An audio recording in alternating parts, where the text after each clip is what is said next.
Okay, hi everyone. Welcome to our first workshop. We're gonna get started now, and this workshop will be recorded so that people who can't make it today can access it at a later time.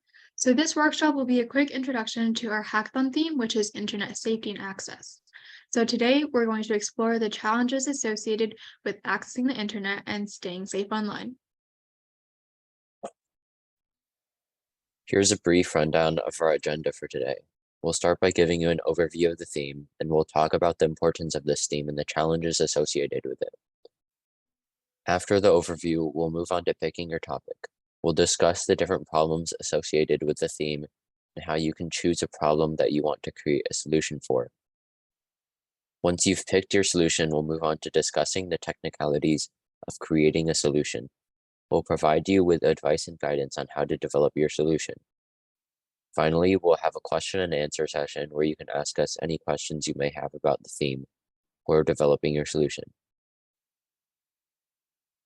So, what is internet safety and access?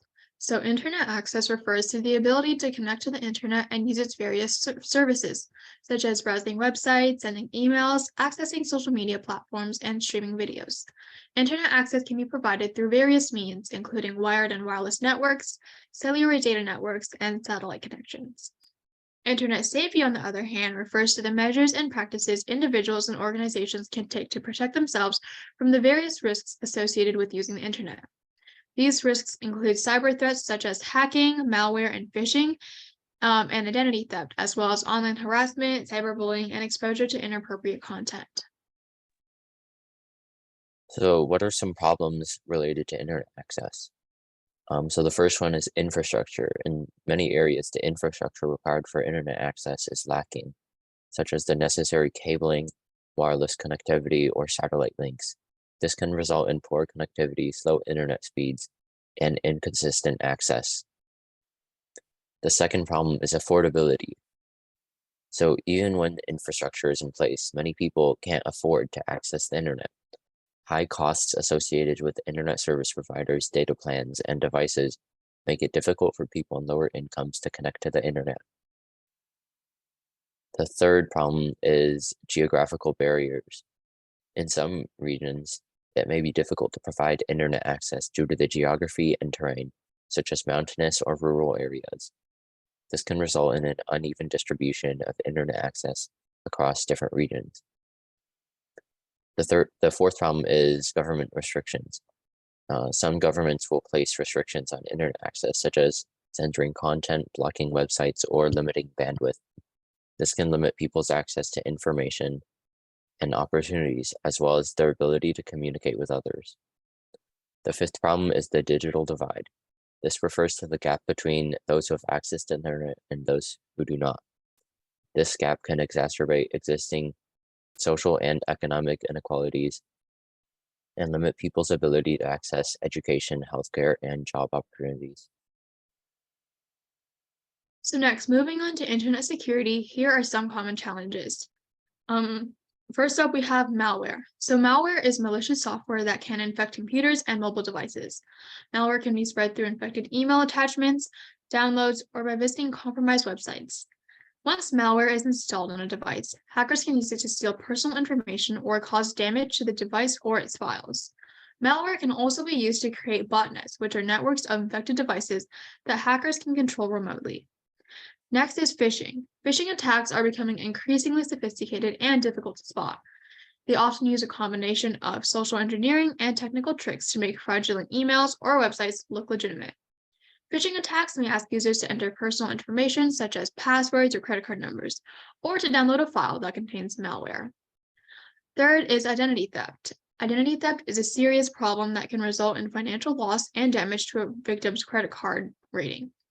Hackers can steal personal information, such as social security numbers or credit card details, by hacking databases or using phishing attacks. Once they have this information, they can use it to open new accounts or make fraudulent purchases. Next, cyberbullying. Cyberbullying is a form of online harassment that can have serious emotional and psychological consequences for victims. Cyberbullies can use social media, messaging apps, or other online platforms to harass, intimidate, or humiliate others. Cyberbullying can be particularly harmful because it can occur at any time, and victims may feel like they can't escape it. Last but not least, privacy breaches. Privacy breaches occur when personal information is leaked or exposed online. This can happen when, due to inadequate security measures, human error, or intentional hacking. Privacy breaches can have serious consequences for individuals, including identity theft, financial loss, and damage to their reputation. In some cases, privacy breaches can also affect large groups of people, such as when a company's database is hacked. Now we're going to move on to picking your topic. Here are 5 steps that you should follow in order to pick a good problem to solve.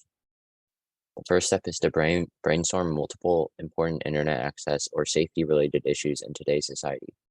The first step is to brainstorm a list of issues that the team wants to address. Some potential issues related to internet access could include unequal access to the internet, slow internet speeds, or a lack of public Wi-Fi.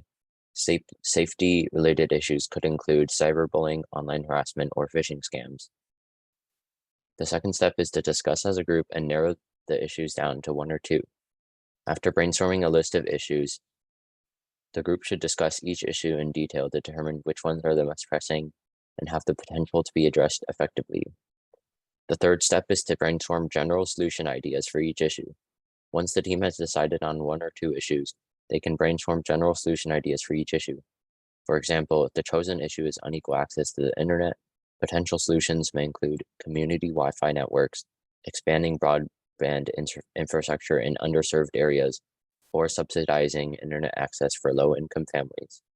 If the chosen issue is cyberbullying, potential solutions may include online resources for reporting and addressing cyberbullying, software tools that help monitor and prevent cyberbullying, or educational initiatives to help students learn about online safety. The fourth step is to make sure that you have a few plausible solutions that you can expand on into a larger scaled product before settling on a topic. It's important to ensure that there are viable solutions for the selected issues that the team can build on.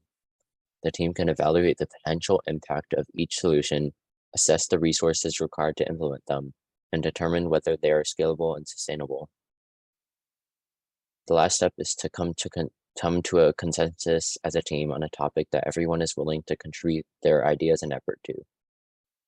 It's important to ensure that the topic aligns with the team's skills, interests, and resources, and that there is a clear path forward to developing a feasible and impactful solution. Once the team has agreed on a topic, they can start developing a plan of action to build and implement their solution. Now we're going to move on to making your solution. So remember that you're choosing from one of these topics to develop a solution, and it's important to narrow down your topic to ensure that your solution stays relevant to the theme, and it's easier to create a more effective solution. Next, focus on not only treating the problem, but also preventing it. It's important to develop a solution that not only addresses a current issue, but also prevents the problem from occurring in the future. This ensures that the solution is sustainable in the long run. Next, your solution must be viable with modern technology, so make sure to do your research. Your product or solution should be based on existing technologies and tools that are readily available and feasible to implement. This means that you cannot make up a product that does not exist or that relies on technologies that haven't been created. To ensure that your solution is viable with modern technology, you should do your research to identify technologies that can be used to solve the specific problem you are addressing. You can also look for existing solutions that can be adapted or improved upon to create your own unique solution. Next, your solution must be a digital solution, probably involving some kind of code or computer application such as CAD. This means that the solution you create must be technology-driven and rely on digital tools and applications to function. This includes any software, websites, mobile applications, or games. Next, not everything introduced today in the theme introduction could work. It's up to you to determine what issue you can best develop a solution for. While there may be several issues introduced in the theme introduction, it's up to you to choose the one that you feel like you can develop the best solution for. We also recommend that you complement your solution with a presentation to the judges. Use your creativity on this. It's important to present your solution with a well-designed and creative presentation to the judges. This will help you explain your solution better and showcase its potential impact. Finally, keep in mind that there are many teams participating, so uniqueness will be a factor in your score. Aim to create a solution that's unique and innovative. You could consider approaching the problem from a different angle, incorporating a unique feature or technology, or offering a unique user experience. The goal is to make your solution memorable, impressive, and effective in addressing the problem at hand. Now for our Q&A. If you have any questions about the theme for this hackathon or just general inquiries, feel free to ask them now. And thank you again for coming to our theme introduction workshop. And also, just as a side note, teams have already come out, so make sure that you check that in the Discord. And also, please make your nickname your first and last name, as this will help us create the Discord channels for you and your team. And make sure to fill in the check-in form and follow us on our social media and keep up with the announcements. That'd be great.